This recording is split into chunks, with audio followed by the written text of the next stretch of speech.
Welcome to TL Yarn Crafts TV. I'm Tony, your host, and today we'll be learning the gorgeous double seed stitch pattern using Tunisian crochet. To demonstrate the double seed Tunisian crochet stitch, I made this fun little project. I'm calling these mug rugs, kind of like coasters, but I wanted a set to have for my desk because I got it covered in this really nice contact paper that I want to stay nice. So I wanted to make these mug rugs because I drink a lot of coffee in my studio. So I started with a swatch and it turned into a thing, and now I have to make the fourth one. I've made 3 so far, so today for the Tunisian double seed stitch tutorial we're going to be making a 4th mug rug. So we're going to need some supplies. I have worsted weight yarn. This is actually the Mary Wool from We Are Knitters. It's a really soft superwash merino yarn. They sent me some and it has this pretty yellow and also these cute little purple flecks. I absolutely love it. Super soft, just lovely. You're also going to need 1 wooden bead, a yarn needle to sew in your ends, some scissors to make your tassel, and you're going to need an 8mm Tunisian crochet hook. So this is my new baby. This is an 8mm Coco Bolo hand-turn wooden Tunisian crochet hook. This is from my friend Scott at ADZE Woodcraft. He has an Etsy shop where he carries just hand-turned gorgeous ergonomic wood hooks. You should definitely go check him out. I've included a link to his shop as well as his Instagram page down in the bio, so take a look at Scott. So once you have all of your supplies, get ready and we will get started. When it comes to the Tunisian seed stitch, it mimics knitting in a lot of ways. The main reason being that we are going to actually be using the Tunisian knit stitch as well as the Tunisian purl stitch. Alternating knits and purls in knitting is the same way that you would create a fabric that looks very similar to this.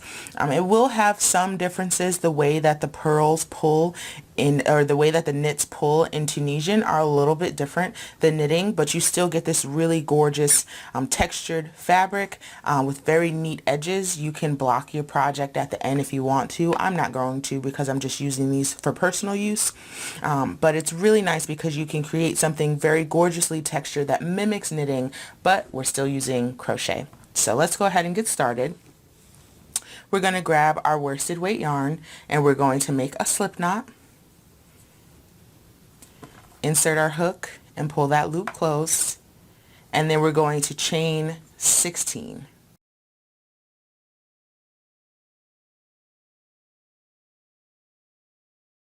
You want to do your chains fairly loosely so you won't have to worry about not being able to work into these, because what we're going to do next, of course, is pull up our loops as we always do in Tunisian crochet. So we're going to go under the next stitch and pull up a loop, leave that on the hook. And we're going to do that for each chain down. We're going to go into the back hump of that chain just under 1 loop, and we're going to pull up a loop. Make sure you keep consistent tension. Make sure it's nice and loose. That's why we're using such a large hook with this worsted weight yarn, is because we don't want the tension from our knits and purls to make our project warped or pulled to one side. So just continue down your chain, pulling up a loop in each chain.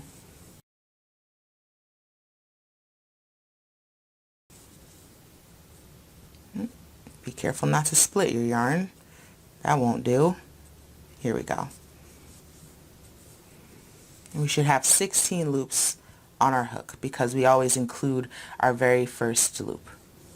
So next, after we've pulled up those loops, is we're going to complete a traditional Tunisian crochet foundation row, a return pass. If you don't know what I mean by forward and return passes, I would definitely encourage you to go back to the absolute basics of Tunisian crochet, which is my first video to kind of teach you all of those basic terms and techniques when it comes to Tunisian. So we're going to chain 1, yarn over, and pull through 2 all the way back.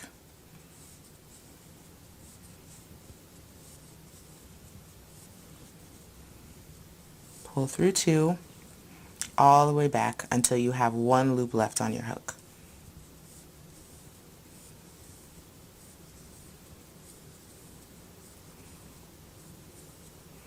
Great. After we've completed our foundation row, we're going to move into the actual pattern repeat to complete the double seat stitch. So if you've watched my other videos, I've shown you the Tunisian knit stitch, but I haven't shown you the Tunisian purl stitch. So we'll go through this slowly together. So the first stitch, the first loop here, the first stitch counts as the same as what's on our hook. And you'll know that from our previous videos, so we'll skip this first loop and we're going to be working into the second stitch. For our Tunisian knit stitch, you'll notice if you look at the stitches, there's a front loop and a back loop. We're actually going to be working between those loops, pushing our hook to the back, yarn over, and pull up a loop. And that's how we do the Tunisian knit stitch. And we'll do that again together. So we're going to go between the front and back loops of the stitch, pushing the yarn to the back, yarn over, and pull that loop up. Make sure you keep your tension nice and loose so your knit stitches don't kind of cave in on themselves. So next is going to be a Tunisian purl stitch.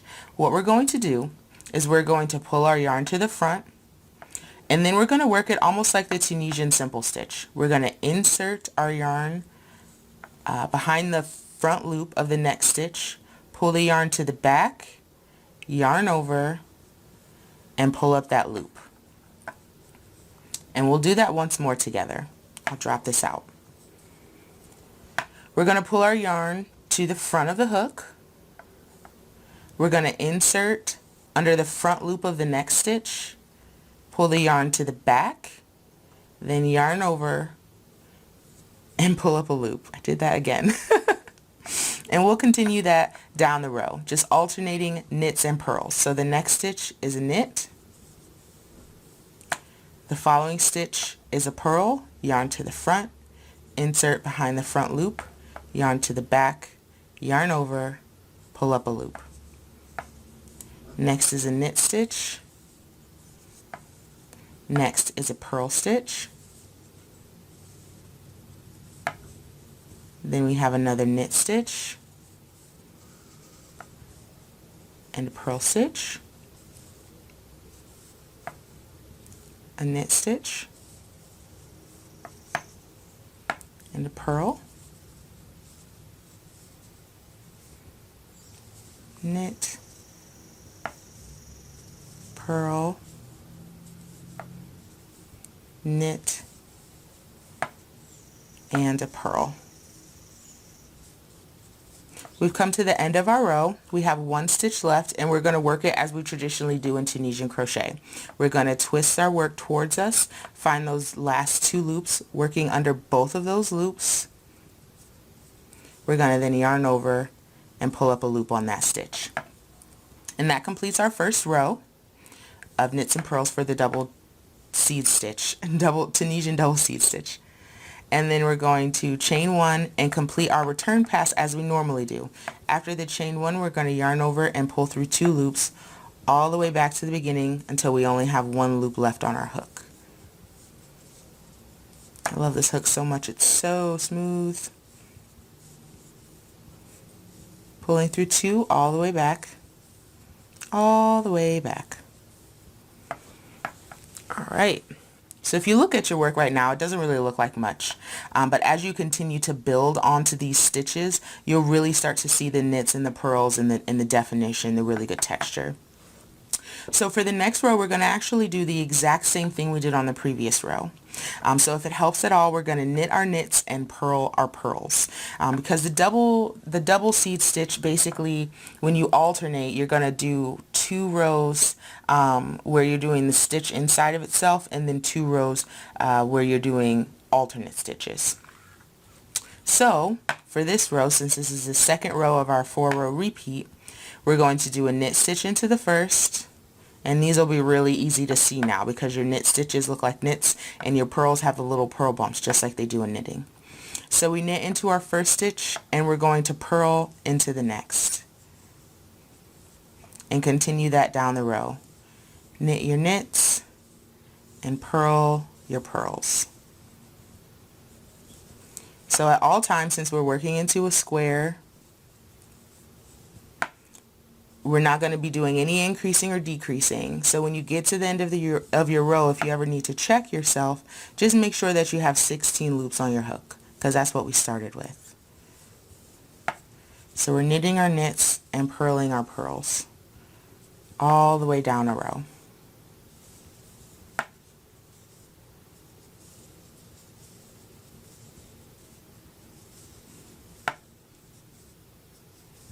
Got a purl here, and again we're at the end. We're going to rotate the project towards us. Look for those last 2 loops, working under both of those. Pull up a loop, yarn over, chain 1, yarn over, pull through 2, all the way back.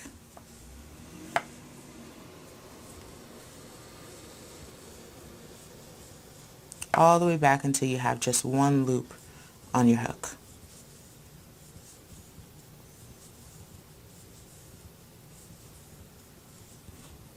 And that is row 2 of our 4-row repeat. I'll be right back. We'll continue to rows 3 and 4.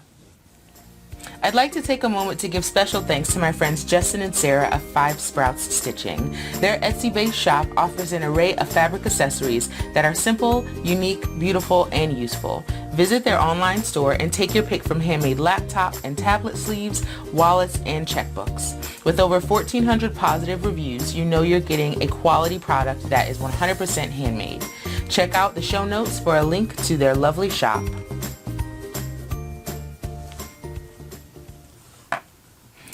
Welcome back. So far on our double seed stitch mug rug, we've completed a foundation row as well as rounds 1 and 2. So for rounds 3 and 4, we're going to alternate.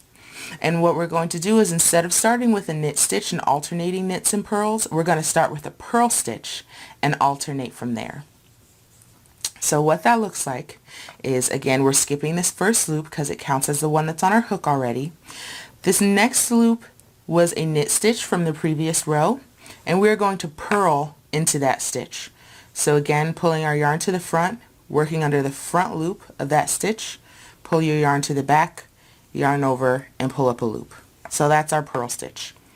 Our next stitch is a purl. We're going to knit into it. So if you kind of yank that stitch a little bit, you'll be able to see that we still have a front and a back loop here. So we're going to work between those, pushing our hook to the back and pulling up a loop for our knit stitch. And we're going to continue that all the way down the row. So we're purling our knits and knitting our purls.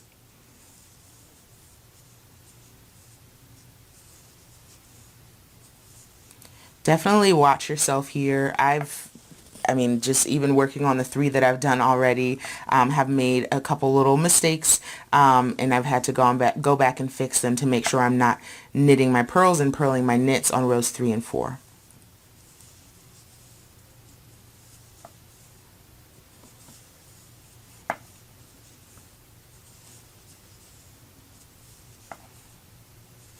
So continue right down the row, knitting your purls, purling your knits. Alright, and we're back at the end. Just like with previous rows, and throughout this project, when you get to your very last stitch, we're going to rotate that the end of your work towards you, working under those 2 loops, pulling up a loop, chaining 1, and pulling through 2, all the way back until you have just 1 loop on your hook. Definitely making sure you keep that tension consistent so you end up with something that looks a little bit like a square, because that's what we're going for. Alright, so that's row 3, and now you can kind of see your knits and purls coming through. So you can see that these are knit stitches, you can see the purl bumps here, and now you can almost see the stitch above it is a knit here. You can see that the stitch above these knits is a purl here. So now that texture is kind of coming through. So now for row 4, we are going to mimic row 3 in that we are going to start with a purl stitch and alternate to the end of our row.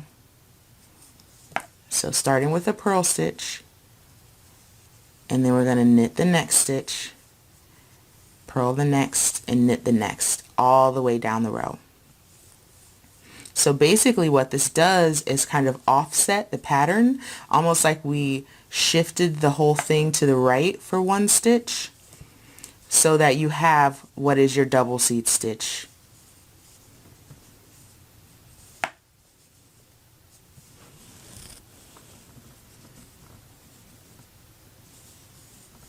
So we're knitting our knits here and purling our purls for round 4. For row 4 rather, sorry.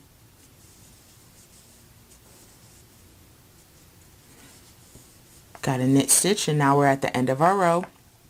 Take our project, rotate it towards us, working under those last 2 loops, pulling up a loop, chain 1, pull through 2 all the way back.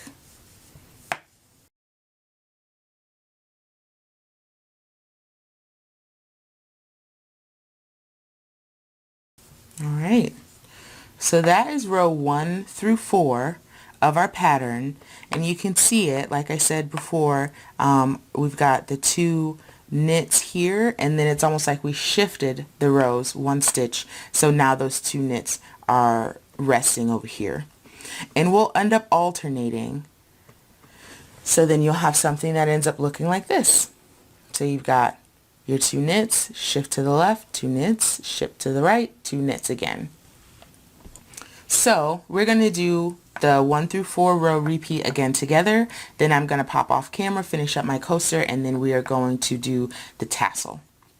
So we are back to row 1 because we are going to repeat this a few times. We're back to row 1. So row 1 starts with a knit stitch and then a purl stitch. So our purl is here. We're going to split the stitch, pull our yarn to the back, pull up a loop, yarn over, pull through 1. The next one's a purl stitch, pulling our yarn to the front, going through the front loop of the next stitch, pull our yarn to the back, yarn over, and pull through 1. Knit stitch, and a purl stitch. One of my suggestions for the purl stitch to keep even tension and make it easy to go through these is, and I'll kind of start the stitch over to show you this kind of little trick. We're pulling our yarn to the front, inserting our hook, pulling the yarn to the back, and I'll kind of hold right here at the base of the stitch. I'll hold it and kind of pull it away a little bit so that when I yarn over, I'm giving myself ample space to get my hook through. Because if you don't do that, and you have some trouble with your tension, it may be a little hard to get that hook through. So give yourself some assistance. Hold on to the base of that stitch when you're pulling your loop through. We've got a knit stitch here and a purl going into the knit stitch here.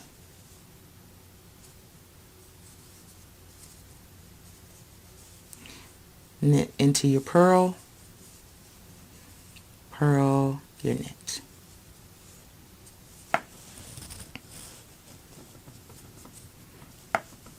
Knit your purl and purl your knit. Continue that all the way around your project, all the way to the end of your project.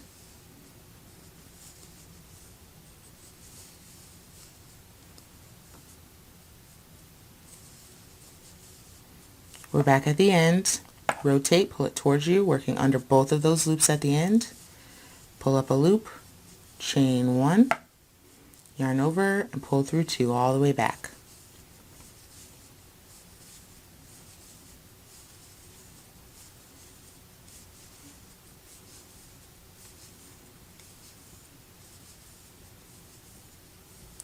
Perfect. Next we're going to repeat that, starting with a knit stitch, go into a purl, and then just repeat those 2 stitches all the way down the row. Knit and a purl. Knit and a purl.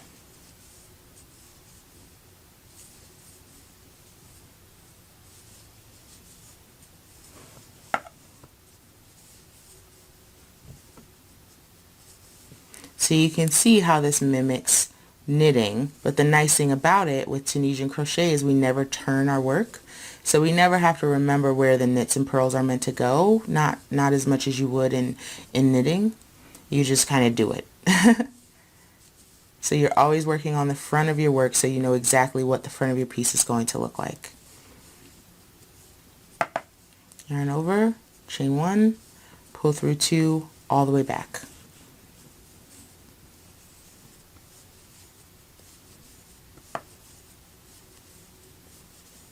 So that was row 2, pulling through 2 all the way back to complete the row. Oh, there we go. Now we're on to row 3 of our 4-row repeat. So just like before, we're going to start with a purl inside of this knit stitch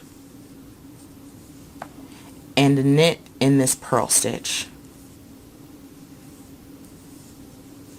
Purl here and knit here. So for row 3, we're going to be purling our knits and knitting our purls. Continue that all the way down the row. And what I really like about this stitch and just Tunisian in general is with purling, I feel like it's so much easier. Part of the reason why I never really gravitated towards knitting is because purling just blows my mind. It feels so fiddly and confusing, and I feel like with Tunisian you get the same effect in just a project that's just way easier. So we've got our knit stitch here. We've got our very last stitch. We're going to rotate the piece towards us, work under those 2 loops, pull up a loop, chain 1, pull through 2, all the way back.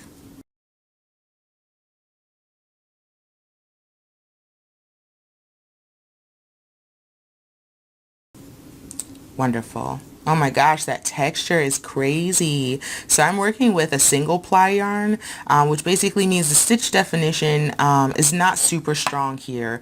It's just got a light twist to it. But if I was working with a much heavier yarn or with a yarn with higher ply, you'd definitely be able to see those knit stitches really sticking up and those purl stitches sitting back. But I just love the texture going on here, and these are just for me, so I wanted to use some yarn that I had in my stash. But this is a great opportunity to pull some really pretty yarn to really make those stitches sing. And now we are on to row 4 of our 4-row repeat. So we're going to start by purling our purl here. Come on. There you are. And then we're going to knit our knit. Purl that purl and knit that knit. Continue that all the way down your project.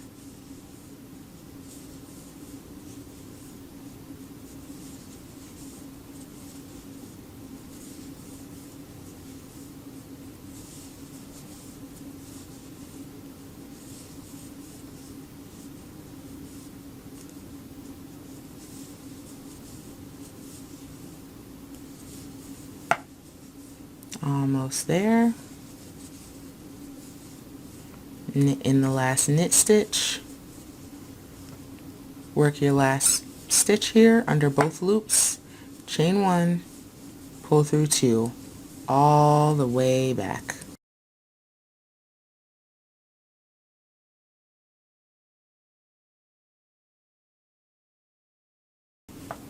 There we go. So far we have 8 total rows. We've repeated rows 1 through 4 2 times. We're going to repeat rows 1 through 4 once more, and then we're going to repeat just row 1 and 2 at the top. And then I'm going to do that off camera, and then I'm going to come back and show you how we're going to bind off our project. Alrighty, so now we have all 14 rows of our project done, and it's time to bind off. So what we're going to do is we are going to purl our knits and knit our purls, but in a bind off fashion. I don't know if there's an official name for this, but this is what I found to get the most consistency in the work and to make sure our bind off edge doesn't mess up our pattern. So what we're going to do is our first stitch here is a knit stitch. So we're going to work it like a purl and pull up that loop, but then we're going to yarn over and pull through both loops on our hook. Okay? Our next stitch is a purl, so we're going to insert our hook as for a knit stitch, pull up that loop, again, yarn over, pull through both loops. And we're going to continue that down our project. So we're going to purl our knits, yarn over, pull through both loops, and then we're going to knit our purls and pull through both loops, purl our knits and pull through both loops, knit our purls, pull up that loop, yarn over, and pull through both. Continue that all the way down.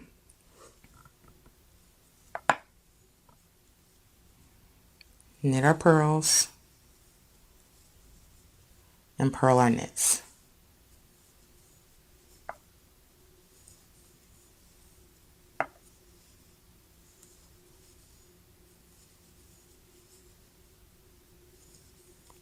All the way to the end of the project.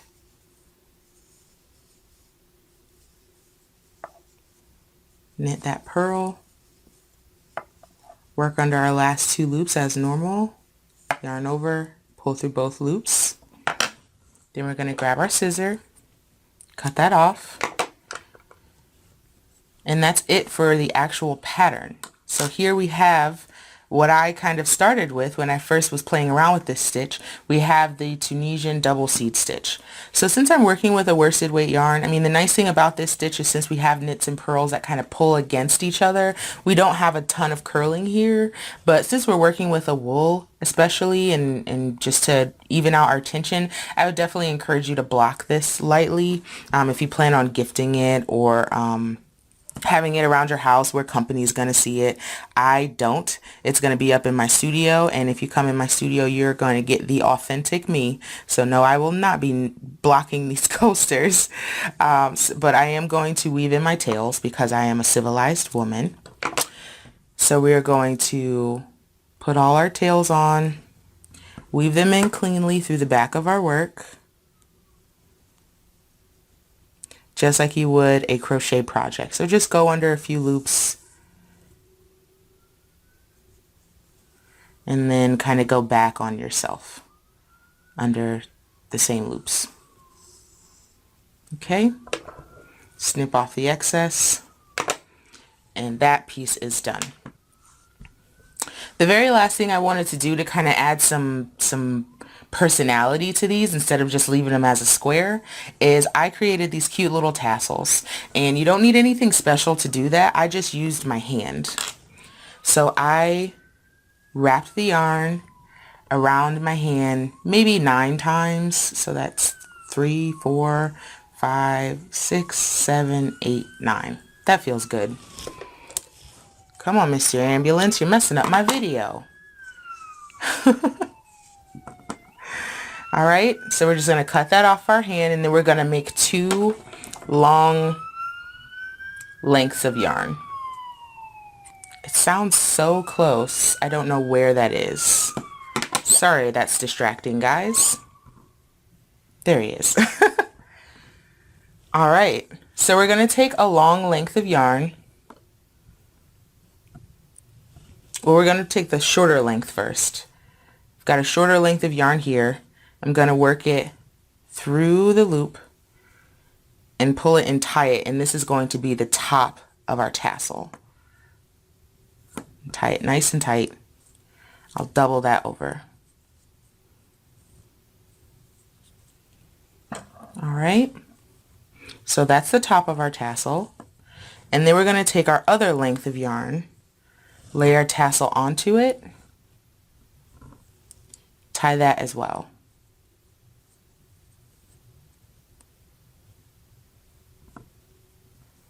Tie that also nice and tight.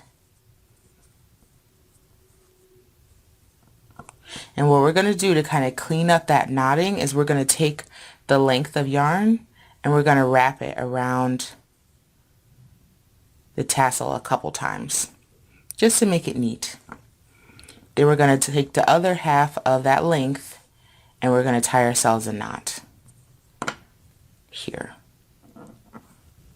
What I like to do to make it even neater is I will take those 2 lengths of yarn, put them onto my yarn needle, and kind of work underneath those loops we just created to make those lengths of yarn just part of the tassel. so you don't have to worry about where they're going to end up hanging. Then we're going to cut through all of our loops. Just kind of eyeball it, even out the tassel some. Perfect.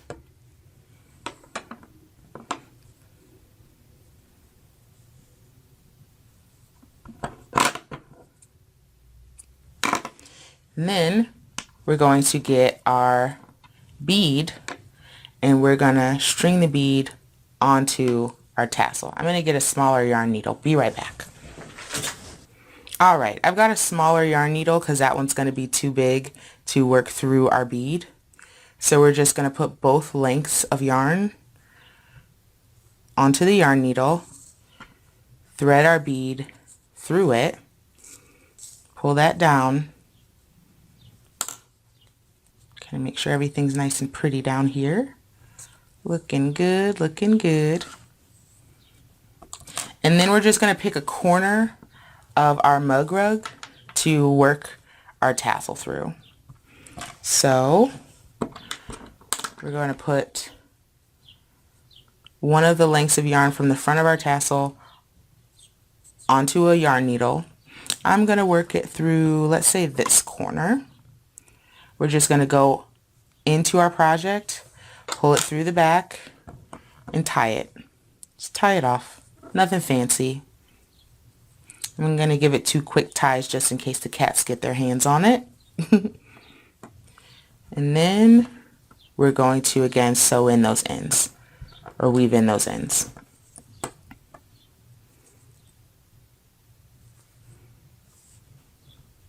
Don't have to get too fancy here. Going under a few lengths this way and back through.